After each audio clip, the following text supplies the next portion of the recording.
kalau misalnya ada yang bilang nih ya kayak Malaysia mah sama kayak Indonesia, sebenarnya menurut aku menurut kita udah langsung dong. Ya, Halo teman-teman semuanya, jumpa lagi bersama saya Bastian Sebo. Teman-teman, ada salah satu video yang mau saya tunjukkan kepada teman-teman. Ini adalah pelajar Indonesia yang memilih untuk kuliah atau mengenyam pendidikan ya di Malaysia, dan mereka tinggal di sana bertahun-tahun. Dan kesimpulan yang mereka sampaikan sebagai pelajar ya, sebagai orang yang mempunyai pendidikan, sebagai orang yang mempunyai wawasan luas, pasti pemikiran mereka ini berbeda dengan orang yang tinggal di sana di Malaysia. Beberapa yang jadi YouTuber, mereka itu awalnya adalah TKI ya, kemudian tinggal lama di sana ya, berkeluarga di sana, nyaman di sana, dan mereka menjadi YouTuber. Lalu mereka menjelaskan kepada kita hal-hal yang bukan membuka wawasan kita, tetapi malah membodohi kita ya. Saya beruntung sekali bisa menemukan video ini dari pelajar Indonesia yang kuliah di Malaysia. Artinya mereka orang terdidik, bisa menyampaikan sesuatu. Ada sesuatu yang nanti di akhir video ini akan saya sampaikan kepada teman-teman, yang pada intinya bahwa Malaysia dan Indonesia tidak sama. Oke teman-teman, mari kita simak videonya berikut ini. Oh ya guys, buat kalian yang pernah juga kuliah atau tinggal di Malaysia, boleh banget juga share pengalaman kalian ya di bawah, mana tahu kita berdua bisa relate. boleh.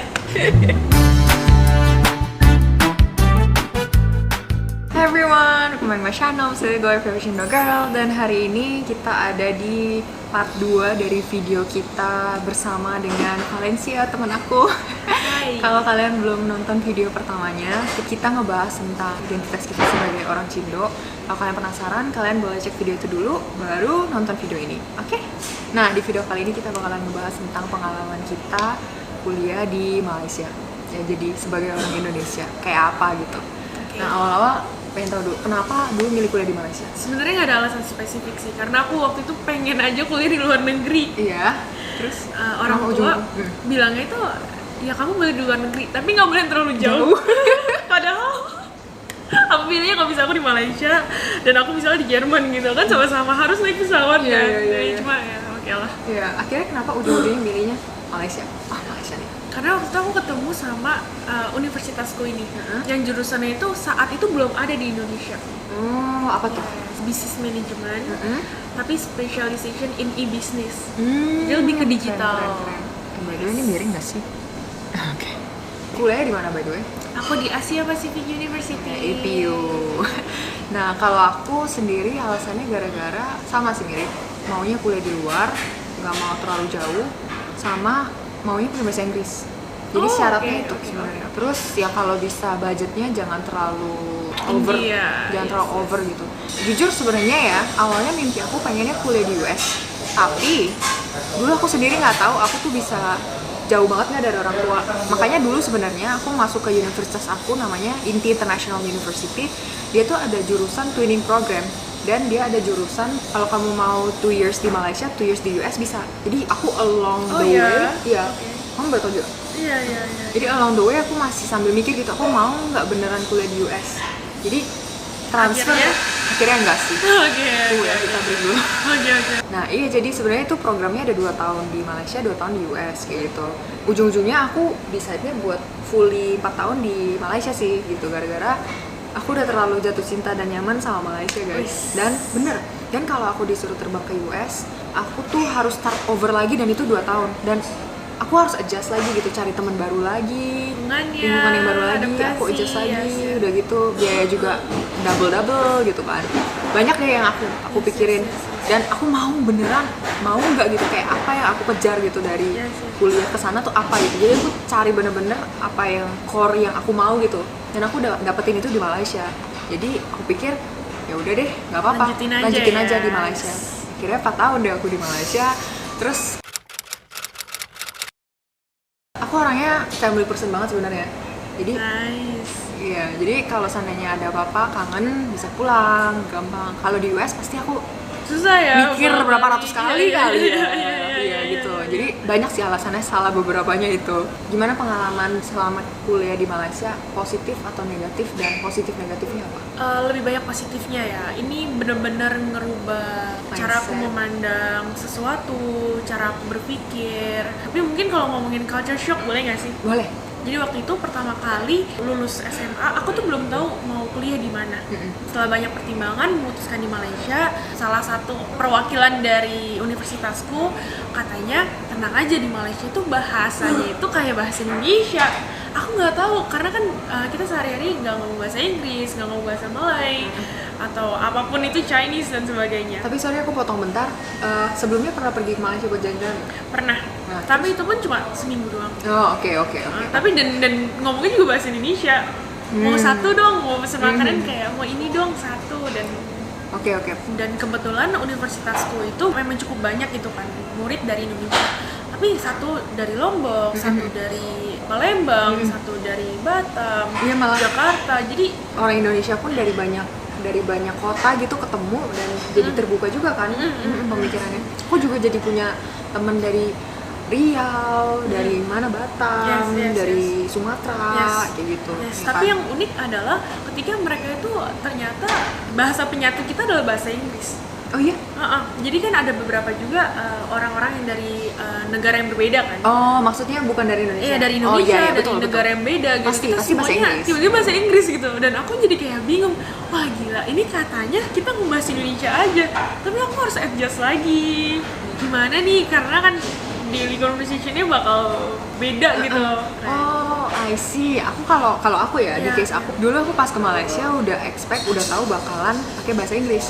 Soalnya kampus aku juga bilangnya kamu pasti pakai bahasa Inggris kan, tapi Iya, pakai bahasa Inggris. kalau pelajaran, aku malah nggak expect-nya orang-orang di sana yang Chinese kayak kita malah daily conversation-nya bisa pakai Mandarin atau pakai dialek Chinese. Iya. Itu yang aku nggak expect.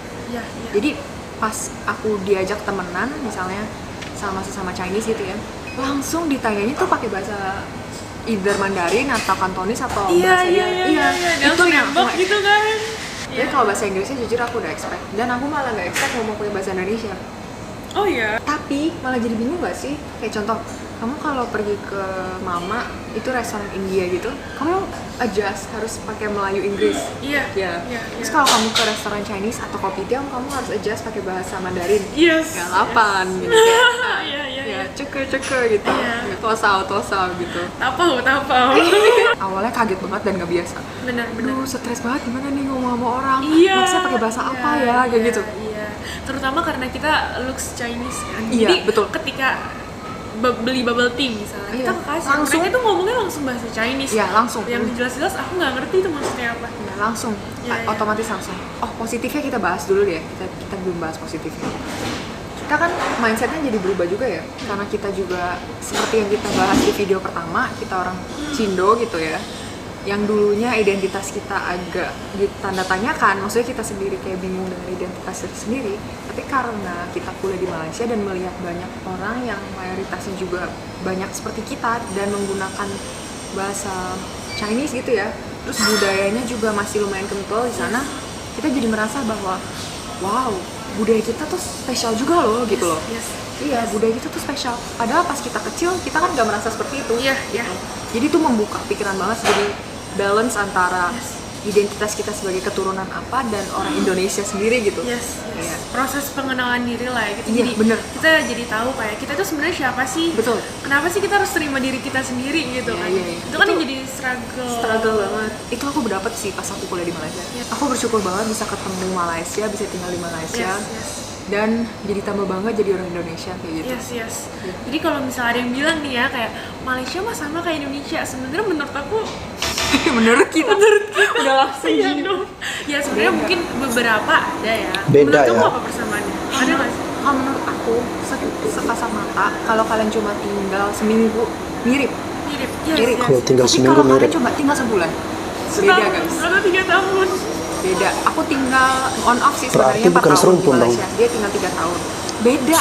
Kita udah ngerasa banget beda. Budayanya beda, budaya mayoritasnya beda, bahasanya sebenarnya beda juga. Yes. Jadi jangan mau dibohongin kalau dibilang Malaysia Indonesia tuh Yes. sama.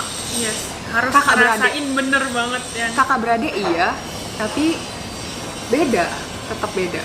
Unik masing-masing, dua-duanya ada plus minusnya.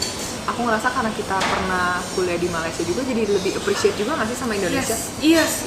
Appreciate budaya kita sendiri sebagai Chinese, tapi appreciate juga budaya di Indonesia dan Iya. negaranya juga. Iya.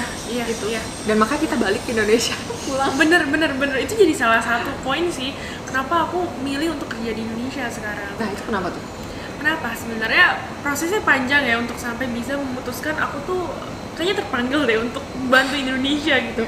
Karena beberapa orang yang aku ketemu di Malaysia, mereka tuh look up banget sama Indonesia. Betul. Terutama kayak waktu itu aku pernah ketemu sama seniorku di tempat internshipku. Dia tuh tanya di Indonesia tuh ada apa aja sih? Tertarik banget. Yes, dia tertarik itu. Sedangkan aku mikir, kok aku selama ini Nggak merasa kayak gitu. Iya, tapi justru karena kita tinggal di luar, Iya, ada iya. banyak orang nanya. Iya. Misalnya nih, contoh kamu asalnya dari mana? Indonesia. Mereka jadi langsung tertarik gitu. Oh iya, Iya, Indonesia iya. kayak gimana?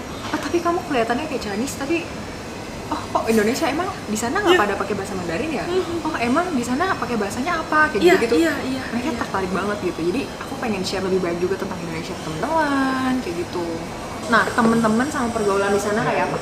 Setiap orang menurutku akan punya pergaulan yang berbeda Masing-masing, ya, betul sih. masing-masing ya. Tapi aku bersyukur banget ketemu teman-teman yang baik banget. Shout out to Wida, Adit. Jadi aku ketemu sama perkumpulan anak Bali, orang Bali yang mereka tuh suka olahraga, positif banget, dan mereka mengubah pandangan aku. Ketika kayak misalnya sesuatu hal yang sebenarnya susah, tapi mereka bilangnya, wah ini menarik ya.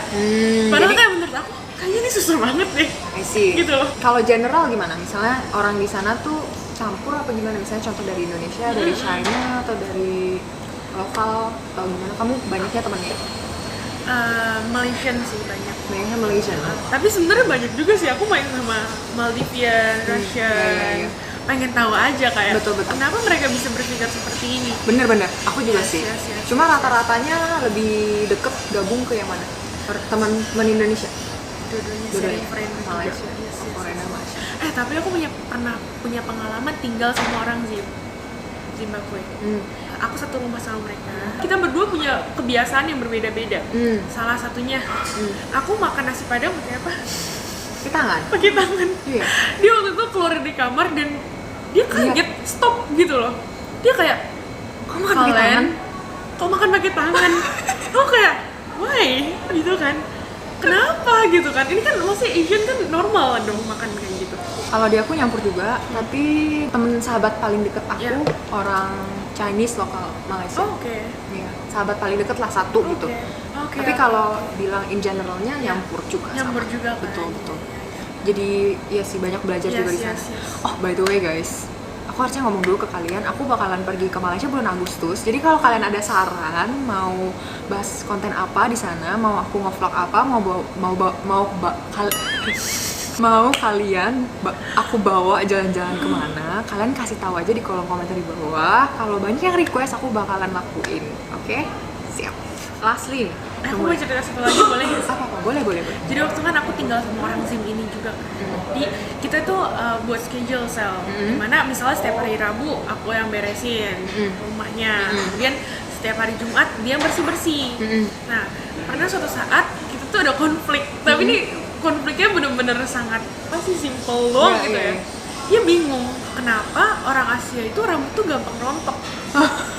Sedangkan dia kan from Afrika kan. Yang jelas-jelas rambut itu nggak bisa rontok. Oh gitu? Iya. Oh ini dikepang-kepang ya? Iya, itu extension by the way.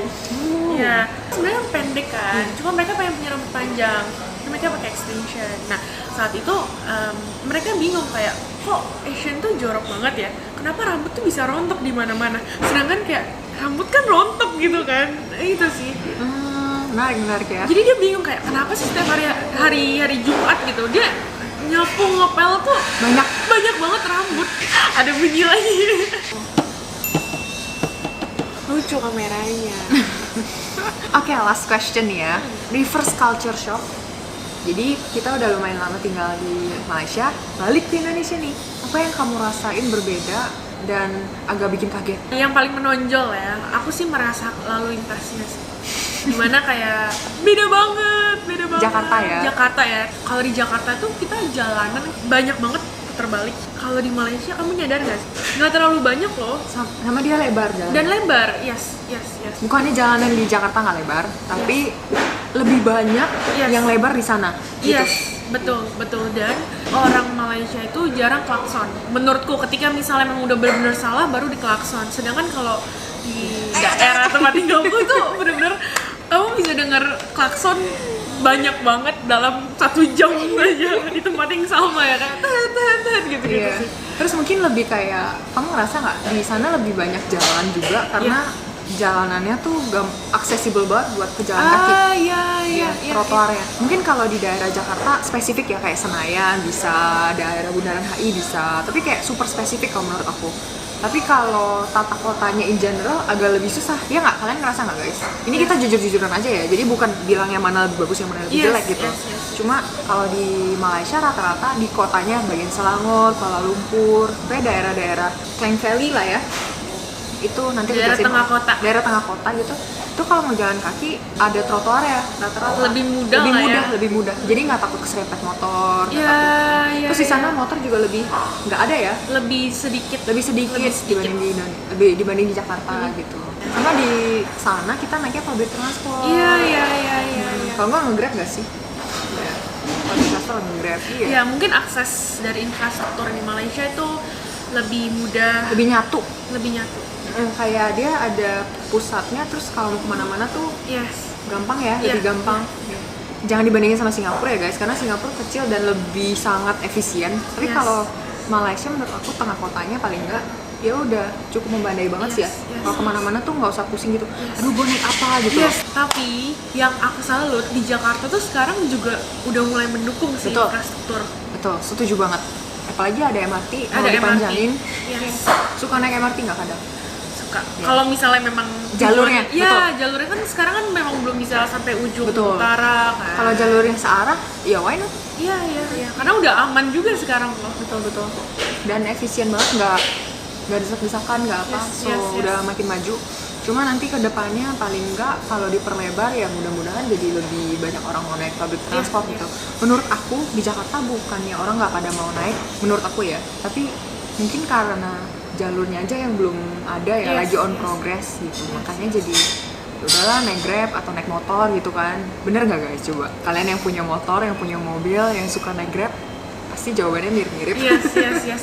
Bukannya nggak mau. Karena gini sih Sal, kita misalnya naik MRT, nanti kita tuh harus naik Grab lagi gitu loh untuk Iya. ke tujuan kita. Iya, dan kalau bedanya nggak jauh langsung aja naik Grab. Iya. Nah sedangkan kalau di Malaysia kan naik public transport kan langsung di depannya gitu. Betul. loh. Misalnya Itu kita mau yang ke mall bedain. mana, Iya. ya udah langsung turun di depan mall mana. Rata-rata shopping mall atau tempat-tempat yang kayak pusat keramaian ya, itu selalu nyambung. ada public transport untuk ngakses gitu. Iya betul.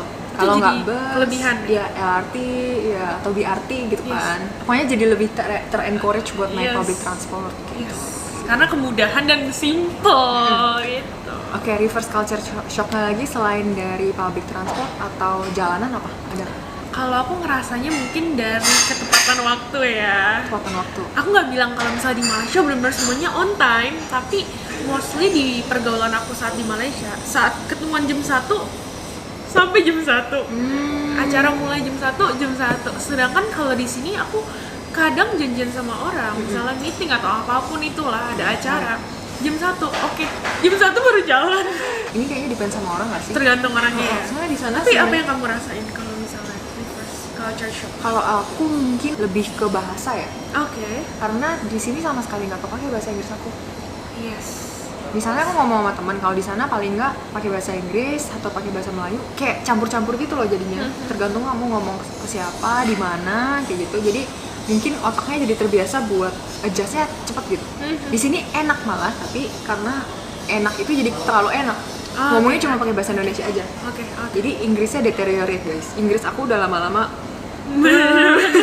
Iya. Tapi untungnya masih suka call sama temen Ah, kayak iya, gitu. iya. Cuma ini bukan kelebihan kekurangan ya guys, cuma agak lebih sesuatu yang mau di-adjust aja gitu Yang sama diri berbeda sendiri. apa sih gitu? Iya, makanya pas awal-awal kalian lihat pas aku pulang bikin video, itu campur-campur guys, bahasa Inggris, bahasa Indonesia, bahasa Inggris.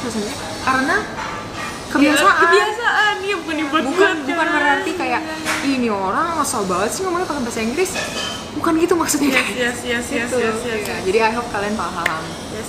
Oh ini juga sih, kamu suka kaliin ke kurs rupiah nggak sih kadang? Kalau Kadang-kadang misalnya, sih. kalau misalnya kita kan beli roti gitu, berapa ringgit? 3 ringgit gitu kan. Kita kadang-kadang suka kaliin dulu. Kamu ngerasa gitu nggak sih? Aku nggak terlalu sih. Dulu waktu di Malaysia? Nggak terlalu. Oh kamu nggak terlalu ya? Soalnya aku dulu budgeting kan. Oh Di Malaysia. wow, oke nice. Nice. Iya, jadi tiap bulan aku tahu pengeluaran aku berapa. Jadi udah tahu di ringgit. Jadi nggak perlu otomatis kadang iya sih convert. Tapi kalau rata-rata udah tahu spendnya berapa, jadi nggak perlu di convert lagi kan. Oke, itu nice. Iya, udah biasa misalnya kayak biasanya makan misalnya range-nya segini nih. Udah tahu jadi nggak perlu capek-capek di convert gitu. Iya. Dulu aku sih budgeting, sekarang kayak malah lebih less. Iya, dulu aku tiap bulan aku tahu di ya? HP. Iya. Wah, Kayak- rajin sekali ya. Iya, rajin banget kan. Iya. Tapi aku belajar banyak tentang kehidupan makanya. Iya. Jadi ya tahu pengeluaran apa yang banyak. Kalau overspend di sini next month-nya berarti di less aja gitu. Di balance aja sih, nggak usah terlalu dibikin tertekan juga. Yes, Cuma yes. jadi tahu, belajar banyak. Karena kan hidup penuh dengan pembelajaran sih. Masih ada nggak sih yang nonton sampai sejauh ini? Coba kalian komentar. Nonton nggak sih guys sampai sejauh ini? Iya. Oke deh, itu aja sih kali dari kita ya. Again, kalau ada teman-teman yang mau tanya tentang kuliah di Malaysia, segala macamnya tentang kehidupan di Malaysia, boleh banget komentar di bawah. Nanti kita bakalan bantu jawab juga, atau bikin seri-seri gitu ya, bareng-bareng nih sama Valencia juga gitu. Terus jangan lupa follow IG-nya dia juga, aku bakalan tag IG dia dan IG aku di sini. Dan segitu aja sih video dari kita ya. Jangan lupa buat like, subscribe, dan share video ini ke teman-teman kalian. Dan sampai ketemu di video selanjutnya. Bye-bye. Ada hal menarik yang saya ambil atau yang saya tangkap dari pembicaraan si Valencia sama, lupa lagi namanya, mereka berdua ini ya. Jadi mereka ini adalah mahasiswa dari Indonesia yang memilih untuk kuliah di Malaysia. Artinya mereka memutuskan untuk kuliah di sana, tinggal di sana. Itu bukan waktu yang sebentar ya, dan cukup lama mereka tinggal di sana. Dan tadi ya, ini dari orang yang tinggal lama di Malaysia, mahasiswa, dan saya yakin apa yang mereka katakan itu adalah pemikiran orang-orang yang terpelajar ya. Dan mereka mengatakan kalau cuma seminggu di Malaysia, maka kita akan mengambil kesimpulan bahwa Malaysia dan Indonesia itu sama. Tetapi kalau udah sebulan atau berbulan-bulan atau bahkan sampai dengan tahunan, itu akan tidak sama ya. Itu akan terasa sekali bahwa Malaysia dan Indonesia beda ya, berbeda. Tadi sudah jelaskan, ini ada korelasinya dengan ketika video-video saya sebelumnya saya menolak untuk disebutkan serumpun Malaysia dan Indonesia serumpun ya, karena untuk Indonesia sendiri ya, kalau diserumpunkan dengan Malaysia, Indonesia yang mana ya?